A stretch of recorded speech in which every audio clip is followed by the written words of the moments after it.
Well, good morning once again. Glad you're here this morning, folks. Hey, question, just as I get going here. How many grew up kind of with the stories of the Bible, kind of in your family tradition?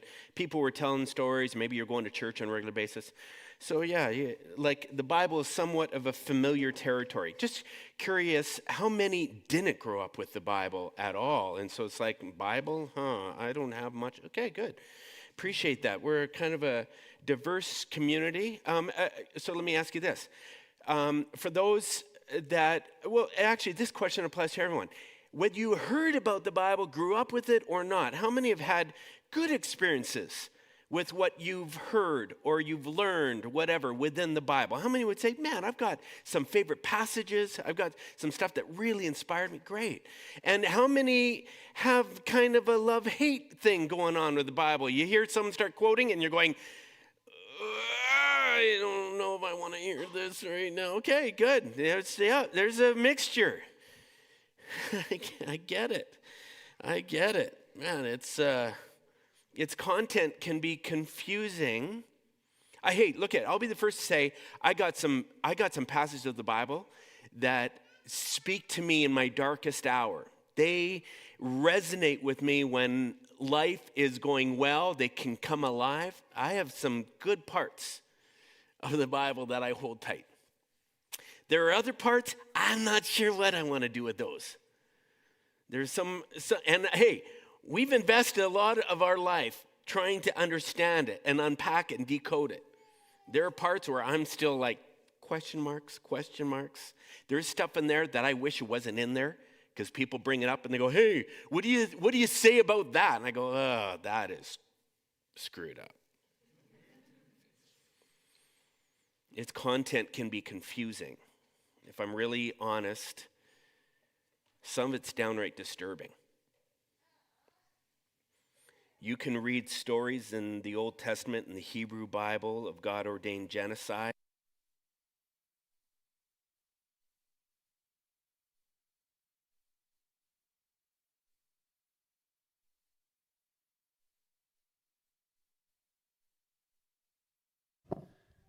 Let's give that a go. You can read passages that reek of misogyny. There's polygamy. You can read passages where people are having sex with fallen angels, of child sacrifice, not to mention a bunch of different stories that seem to contradict modern science. So it shouldn't be really surprising to anyone that's done a fair amount of reading within its pages that it's difficult. And many struggle to find it even useful. I would be lying if I didn't say that every now and then someone from within our community will say, why do you guys insist on using the Bible? I get it. They'll often ask, like, how do you think it's relevant to our life? That is an archaic book. And it has issues, yeah. And yet, it's hard to deny the fascination that humanity has had with this archaic book. This ancient collection of stories and poems and prophecies and proverbs, compiled by countless authors spanning multiple centuries, like thousands of years. The Bible has been translated into more than 2,000 languages. Its tales have inspired the art of Shakespeare and Steinbeck, even Blind Willie Johnson, man. You can find quotes on people's dating profiles. Like that Bible has somehow woven its way into every nook and cranny of the known world. How do you explain that?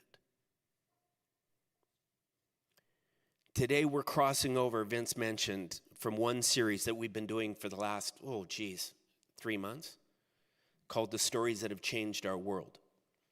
And we're shifting to this other series called Watering Our Worlds. This morning, I thought it would be a perfect time to demonstrate how we interact with the Bible here at Friends Church. This is when we pull back the covers. There is a particular way that we read and look and study the Bible and talk about it here at Friends Church. And I thought I would talk about that while telling you one of the most famous stories of the Bible that I think is probably one of the most problematic. I mean, there's many that will use this story to say, are you seriously going to take the Bible seriously? When you got that story in there, what do you do with that? So, hopefully, I can show you how an ancient story with all kinds of issues can still provoke deep thought in the lives of people in their spiritual journey today in 2023. I don't know if you know this, but Friends Church has 6 core values that we've built this whole organization on that shape and influence how and why we do what we do. One of them has been devoted specifically to the Bible. This is what we say. We value the Bible. We believe the Bible is the best of our spiritual and ancestors' accounts. It's the best of our spiritual ancestors' accounts. What they saw, what they felt, what they perceived and believed about God and spirituality. It's their accounts.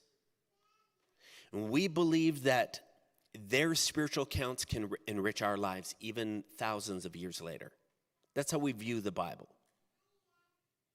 This morning I want to show you exactly what I mean by that. So let's get to the story. It's the story of Jonah and the whale I want to tell. How many are familiar with Jonah and the whale? I often will ask people, something will come and they'll go, oh, Jonah, yeah, I know that story. Guy gets swallowed by a whale, right? Survives 3 days in the belly of the whale. You lost me at the 3 days in the belly of the whale. Sorry, can't buy it. I get that. I have personally a tough time suspending my belief. My family all knows I don't do well with science fiction. And I'm sorry for all you sci-fiers out there. I just have a problem imagining my world. Now, these days it's getting crazier and crazier, and maybe that's going to change. But man, for the most part, and high action movies, the Tom Cruise, the Jason Stathams, I watch a guy jump off some bridge onto the top of a train that's moving at how long, and oh, he's okay. Oh yeah, no. As soon as I see stuff like that, I go, I'm out. I can't do this. So when people say I'm out at Jonah and the whale, I go, yeah, I understand. However, if you were to approach this story like the old Native American storyteller, who would begin a story by saying, now I'm going to tell you a story. I don't know if it actually happened, but it's true. If you approach the Bible in this way, you might be able to get far enough to experience the truth within a story. All right, let's get to the story. It begins with the character God approaching a guy named Jonah one day. Now, I don't know what happens in your mind when you picture God, that character God, talking to a guy. Maybe your picture is like Morgan Freeman talking to Jim Carrey. I don't know. Maybe you go, oh, yeah, that's what I envision. A lot of people have a lot of different pictures of going, but imagine for a second, there's a conversation going down. And God is talking to this guy named Jonah saying, look, I need you to deliver a message for me. Could you take this message to this city of Nineveh and give it to the people of Nineveh? Jonah didn't want to do it. In fact, Jonah not only wasn't going to Nineveh, he headed in the opposite direction. Rather than going to Edmonton, man, this guy booked a boat to go to Lethbridge. I know when I was younger and I read this story or heard of this story, I just thought Jonah was a jerk. I thought, man, God's just asking you to do him a favor. Apparently these people are in a bad situation. God can't ignore the situation anymore. Just throw me a bone, go up there and give them some news and help them. Jonah says, forget it. What the story doesn't explicitly tell you is that Jonah was an Israelite. And the people of Nineveh, also known as the Assyrians, from the region of Assyria, they were enemies of the Israelites. Israelites hated Assyrians. So to say that Jonah would have been repulsed by the assignment might be actually an understatement. I can see him looking Morgan Freeman in the eyes and saying, "You're kidding, right? It'd be like him saying, you're asking me, a Jew, to go help the Nazis? Our worst enemy, those hated infidels who have raped and killed our women and our children, who've burned our villages, pillaging them? You want me to go to the center of that beast and do something good that would help them? I don't think so." I think he would have died rather than taking on that assignment, or at least almost. Foreshadowing of the story. So anyways, he runs in the opposite direction rather than going to Edmonton, again, to Lethbridge. And I'm betting probably if you're in his shoes, you would have likely done it too. I think we've all maybe had similar experiences. You know, many years ago, I was playing hockey with the same group of guys I still play hockey with, and we had an altercation. I had it with a guy that I'm just going to call Larry for the sake of discretion. I don't know what it was about Larry, but from day one, this guy just seemed to have it out for me. Years back, even from the first time I met this guy, and I don't know what, but I would get on that floor, and it just seemed like he would go extra hard against me. I'd go into the corner, going after it, and he would come in, his stick would be high, or he'd be hacking my ankles. We'd get in front of the net, and he would just be giving me the business from behind. It just seemed like he had a chip on his shoulder toward it. And it wasn't just on the floor. Sometimes we'd be out over beer, and he would mock religion. Just like in a way where it felt like he was kind of looking at me and wanting everyone to laugh at my expense. At times, he mocked my profession. I'd be lying to you if I didn't tell you I had a little bit of an attitude toward Larry. There wasn't a lot of love lost between us. I didn't have his phone on speed dial, let's put it that way. You got a Larry in your life? I want you to just take a moment to think about this, because I'm betting you do. If you haven't, you've probably had one at one time, or maybe will. Might have been a manager at work, an ex, maybe a neighbor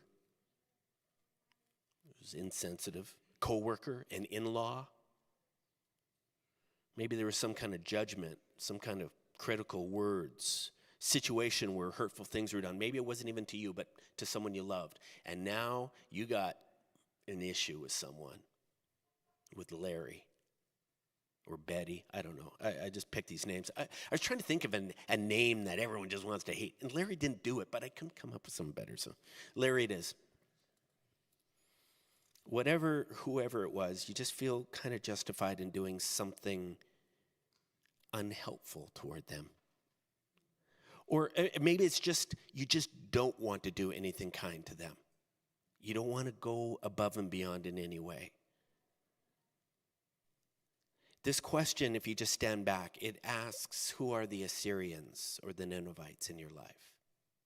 It can. Do you have one? Just keep it handy. That person.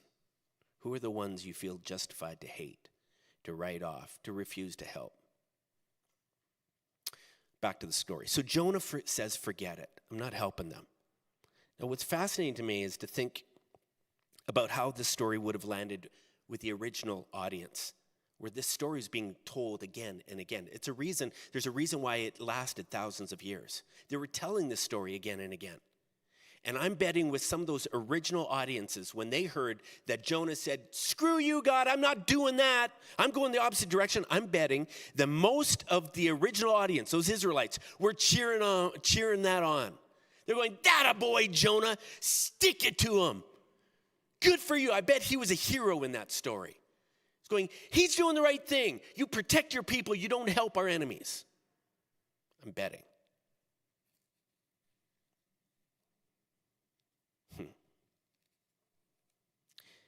Let me ask you something. Have you ever felt the nudge? You noticed an opportunity, maybe with the Larry, where you could kind of, it's like a fork in the road. You could, the conversation comes up about Larry. I'm sitting over beer and Larry leaves, or Larry doesn't show up that day. And someone brings his name up, and you got that moment where you can say something kind, or you cannot say anything at all, or you could tell a Larry story. You know what I'm talking about? Those moments where the high road and the low road all of a sudden become apparent. And you go, well, I know what road I feel like taking. I think I'm taking that one.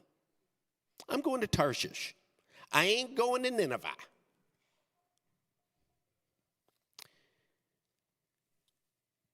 Yeah. So one night I'm playing hockey. And of all people, Larry gets sprung on a breakaway, and I'm covering him. He's my man. He gets past all our defenders, and he's running himself on the goalie. And I'm thinking, not on my watch, pal. And I am doing everything I can to run down Larry before he gets his shot off. But he's got a step on me, which often means that if you swing your stick out to hit the ball, you're going to miss the ball. And likely that stick is going to wrap around and catch some guy in the legs. The safe option is if you can't hit the ball, you don't swing. That would be the high road. But I didn't like the high road option, and I swung my stick out, catching him right between the legs. They call this a can opener because it does just nasty things to metal, right? It just, and it did. Holding my arm, or the stick on my arm on one hand, and then it going between his legs, the force of his legs running as hard as he was, literally snapped my stick in half. But the damage it did to his legs was ugly. The stick snapped, we both went down, and I got up instantly defending myself, saying, I went for the ball, and everything got quiet.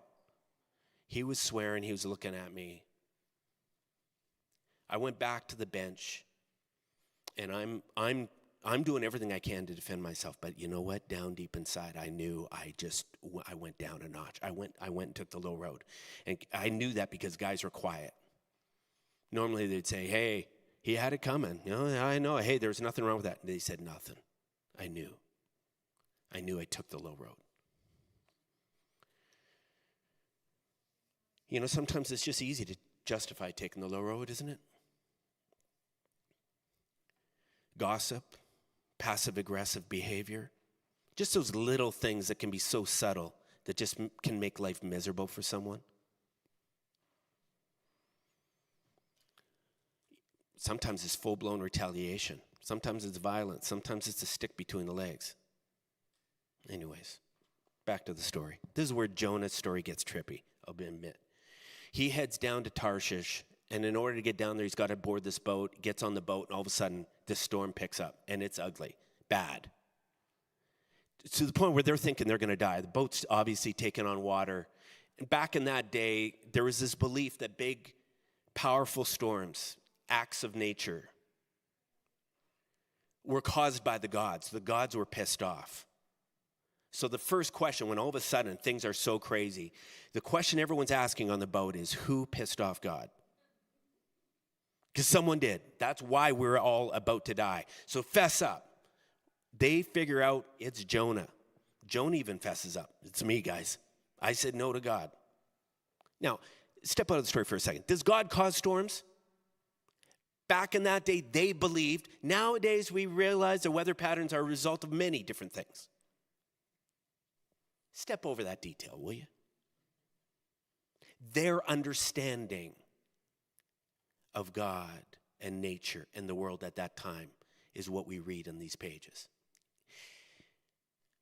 So they go, all right, Jonah, you're the man. You did this. You're going overboard. You're the sacrificial lamb, pal. Bye-bye. And they throw him overboard. Amazingly, the storm calms right down. They've appeased the gods. And they're happily sailing on. But Jonah, his problems have only begun because, yes, the whale comes in and swallows Jonah. Jonah's in the belly of the whale going, oh no, this is a problem. And while he's down there, he cuts a deal. He says, God, if you can get me out of this thing, I'll go to Nineveh. I'll do what you wanted me to do.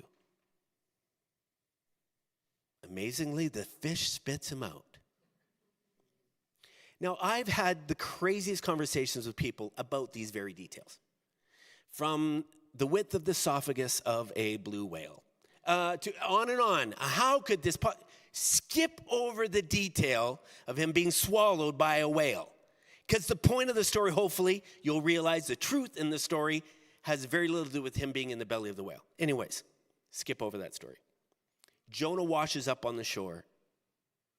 Amazingly, people say his hair would have been singed off from all the acids in the stomach of the whale. On and on and on. Okay, fine, whatever. So he's looking like he's in rough shape, but he goes to Nineveh, and he sends the message to the people of Nineveh. And he says, look it, you guys are doing some nasty things, and you got to stop it. Now, you would think an Israelite going into that camp would really incite riots, but it didn't, according to the story. In fact, the people, the crowd of Ninevites who were listening to Jonah, all of a sudden leaned in and went, shh, shh, shh, what's he saying? And he delivered this message, and they were receptive.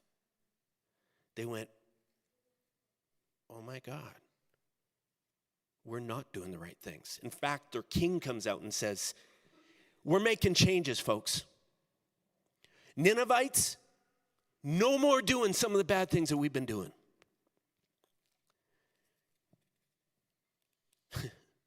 This is unbelievable. The bad guys in the story, the Nazis, all of a sudden changed their tune. And they're going, we're not going to be bad anymore. Now, can you imagine the audience who is listening to this story going, dude, Jonah, what are you going to Nineveh for? Jonah goes there, and he gives the message, and all of a sudden the bad guys in the story are no longer that bad. They're like going, okay, we'll be good. Can you imagine even what Jonah is thinking in that moment? He's like going, no, you're not going to just change your tune now. You've been bad all along, you're going to stay bad. Jonah comes out, he's pissed off now. And Morgan Freeman shows up. God starts talking with Jonah, and Jonah's angry, and God's going, what's the matter? He said, I knew this was going to happen. You're this kind, loving God. You're going to give them a second chance, and then look it, they go and take it. You might as well kill me, he says. Oh, now this is a crazy story. Here you got these categories, bad guy, good guy. Then partway in the story, you're going, well, this Jonah is kind of a jerk. And those Ninevites, they're not that bad. Look at, they're doing the, wait a second. Homer says,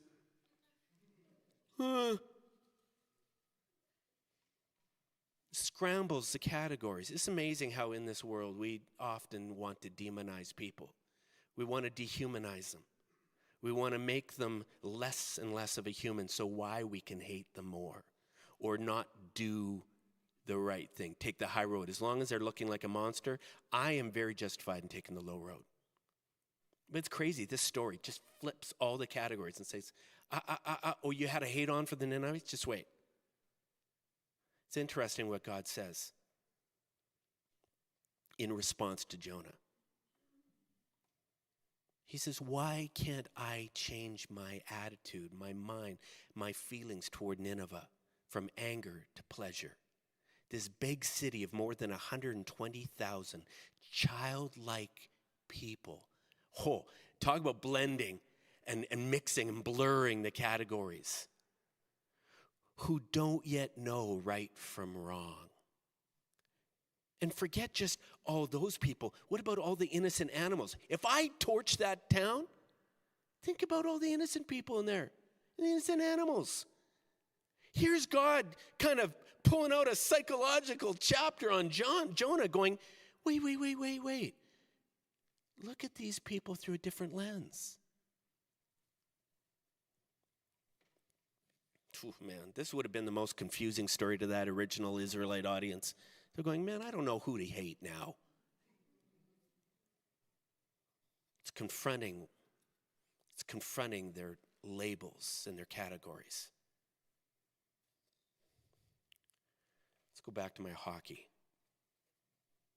So I hurt Larry. I hurt him bad. He didn't come back the next week. He didn't come back the following week. And now I'm kind of getting nervous. Guys are saying, hey, where's Larry? He okay? Jeff, have you talked to him? Have you heard anything? No, I haven't. Are you going to talk to him? Yeah, I'll reach out to Larry. I'll check on him. I didn't check on Larry. I didn't want to check on Larry. In my mind, he had it coming. Larry never came back. Ever.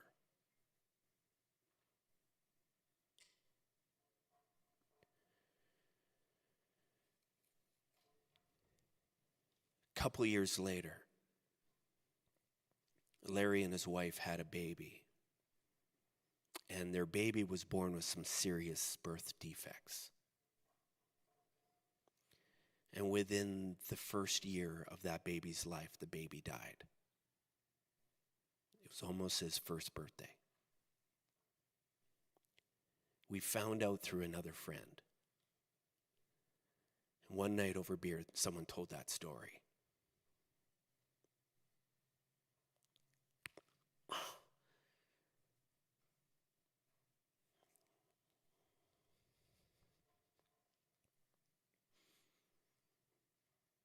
In that moment, Larry turned from this monster to a dad like me. I have boys. At that time, my boys were younger. And that killed me. And I thought about this, villainizing this monster that he'd become and how in that moment, everything changed. I reached out to him by email. At that point, I felt so stupid. I was too embarrassed to call him, too ashamed. But I reached out an email and offered every bit of sympathy I could. Never heard from him. Not surprisingly. You know, the story of Jonah and the whale, it can challenge these categories, can't it? Poking us in the chest when you feel you're so justified to villainize and dehumanize that person over there. And it says, wait. Who are you?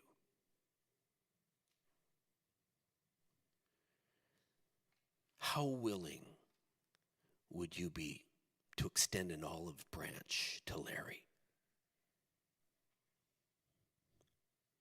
How attached are you to your need for vengeance or retribution?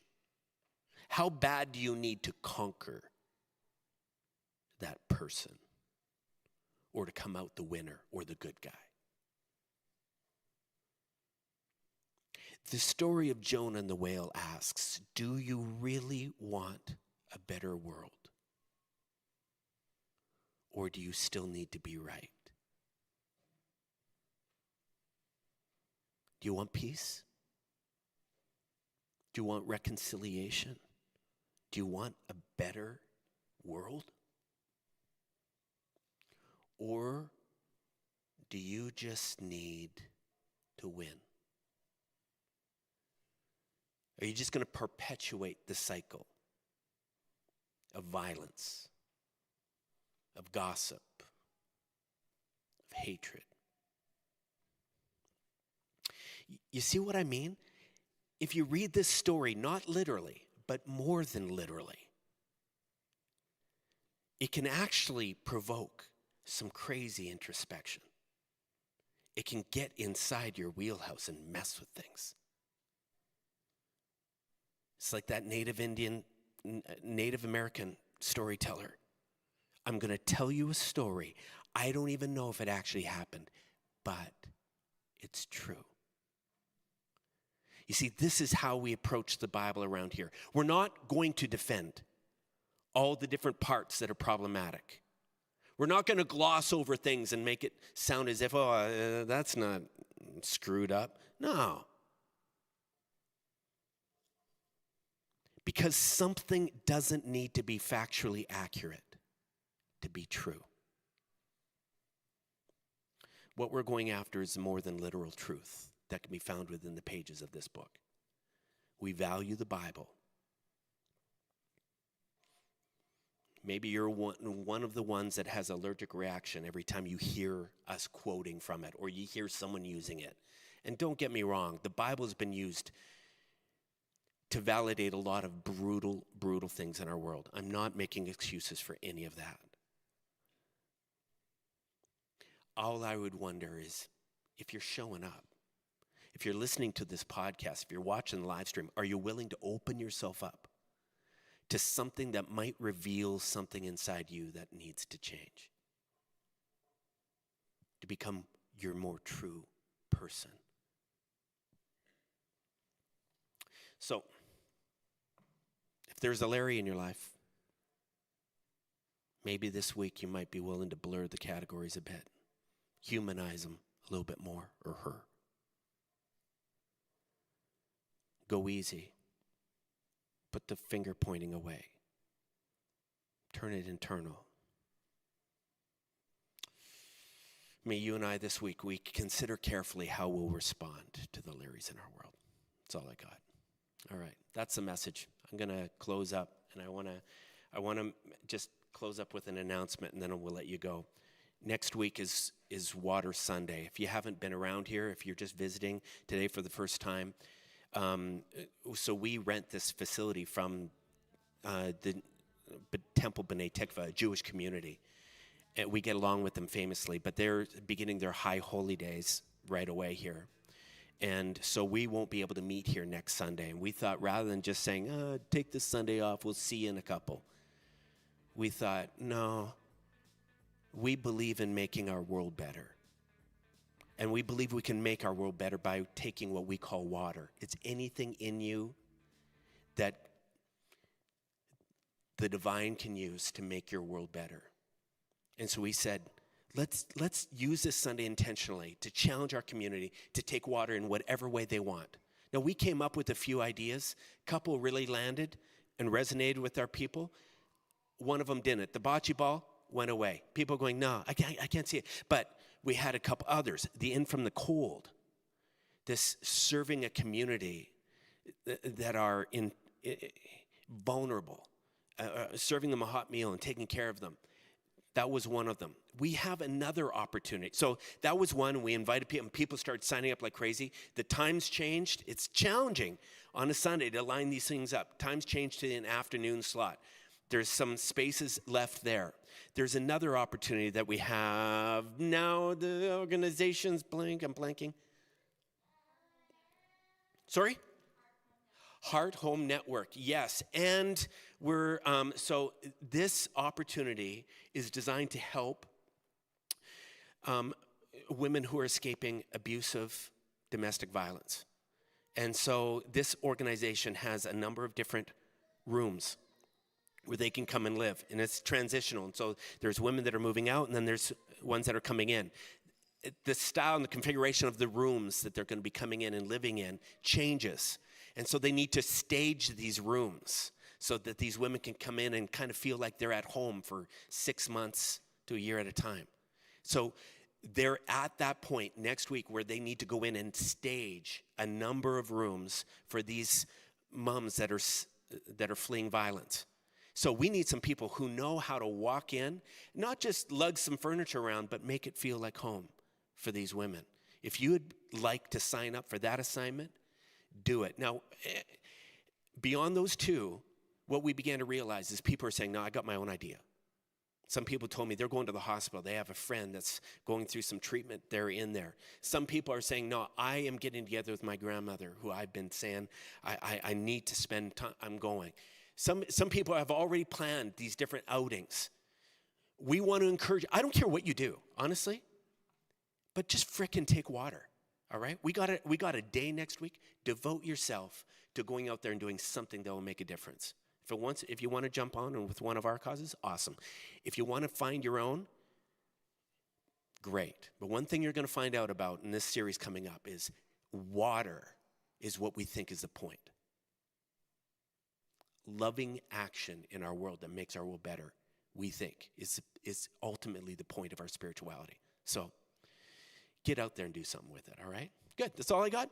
And have a great week, everyone, all right? Get signed up, and we'll see you back here in 2 weeks for the start of our Watering Our World series. Actually, part 2. Today was part 1. All right. Peace out.